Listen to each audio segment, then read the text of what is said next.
Red Alcos. It's a shame the Green Bay and Western will be remembered for its Red Alcos.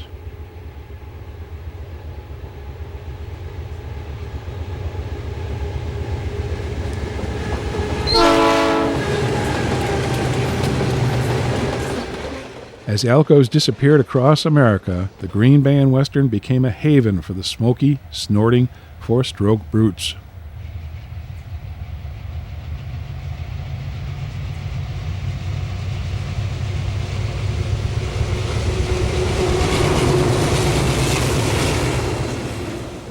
Sometimes that smoke obscured the captivating railroad those Alcos worked for. It was a small road that didn't have enough people or power to fill a division point. But fascination isn't measured in miles. The GBW survived wrecks, floods, fires, and financial calamities. Against all odds, this bumpy, backwards pike did more than survive. It transformed itself into a respectable bridge carrier.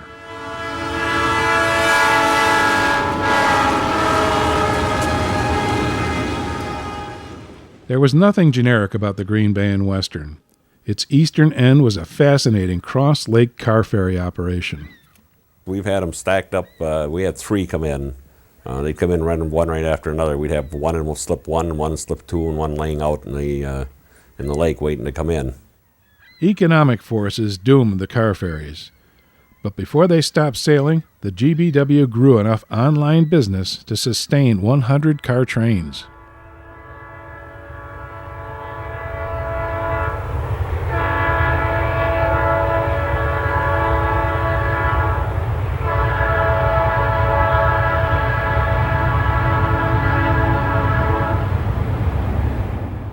Just this year, we handled 152 cars out of Maryland, Wisconsin, eastbound, and I understand the tonnage was close to 15,000 tons.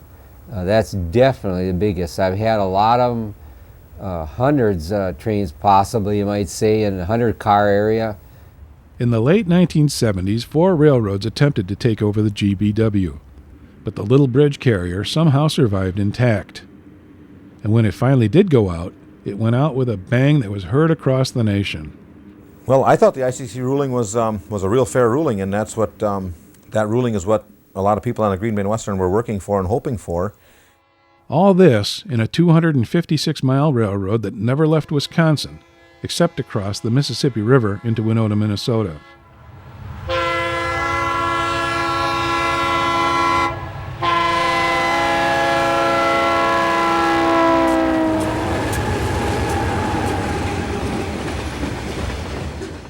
Well, the Green Bay and Western is very unique, of course, as you probably know. It was one of the smallest trunk line railroads in the United States, and its mileage would be strictly short line. But the fact that it moved bridge traffic across the lake to connections at Winona, it engaged in trunk line traffic, which amounted to probably 40% of its total traffic. Trunk line traffic is always the most profitable traffic because you spend less money on it.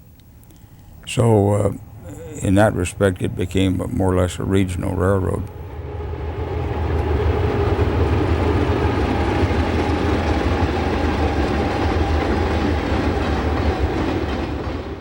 The GBW was a beautiful anachronism in 1993. Every train had Alco power on one end and usually a caboose on the other. Boxcars filled the trains, but double-stack containers reminded you that this was not 1970. So it makes us kind of unique, and it's a part of the thing like, well, we're still running around with cabooses, and we still have Alcos, and we don't have any electric switches, and we're a bit of past railroading. As far as the operations of the railroad hasn't changed a whole lot since I started. We're still the way they operated in the 20s probably, except that the Alcos now don't have steam, they have fuel oil. And to its last day, the GBW was a friendly railroad with a family atmosphere, almost alone in a field of monolithic Class 1s and brand new regionals.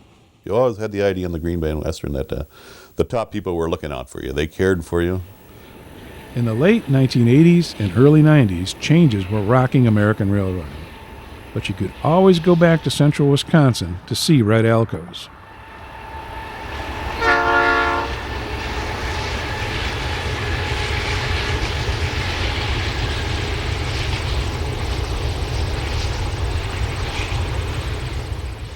So join us for a journey on the Green Bay and Western Railroad.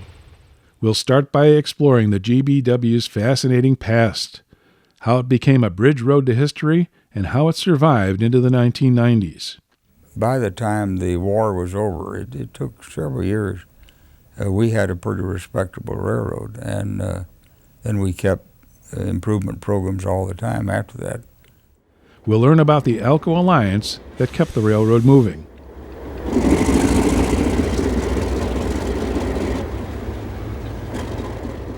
It's just a good engine all the way around. It's flawless.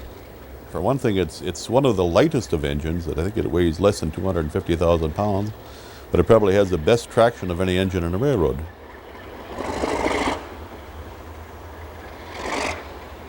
We'll follow operations on the Green Bay route from Green Bay to East Winona and back.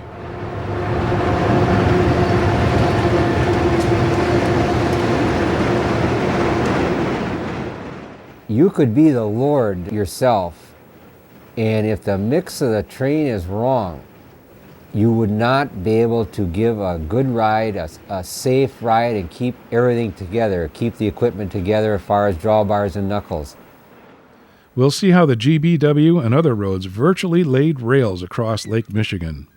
When we were late for getting to Kewanee for midnight to get the per diem to the C&O and the Ann Arbor Railroad, they ran over 45 miles an hour over there. We'll visit Norwood shops to see how the GBW kept their Alcos running.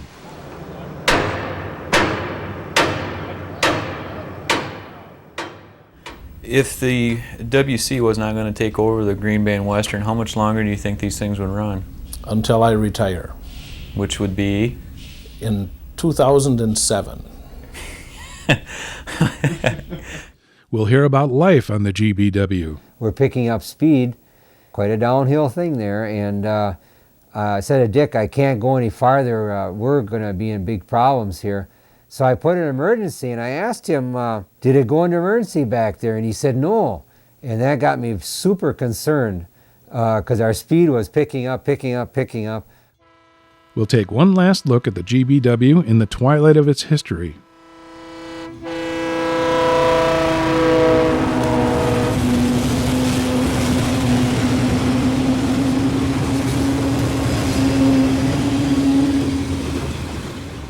We'll watch as the flag falls when two other railroads and the Brotherhoods fought over the GBW's fate and their own destinies.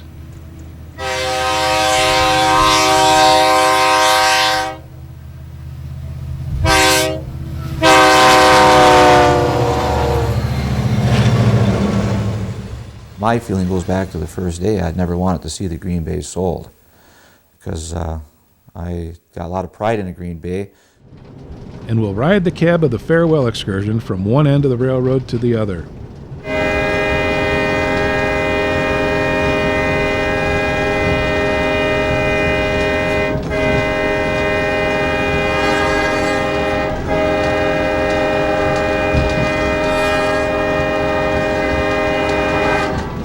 This was a real going railroad, Ron. Business was there, too. So sit back and make yourself comfortable. And don't try to do it all in one night. Join us for a fascinating journey back in time and across the heart of Wisconsin on the Green Bay and Western, an enchanting railroad that was more than Red Alcos.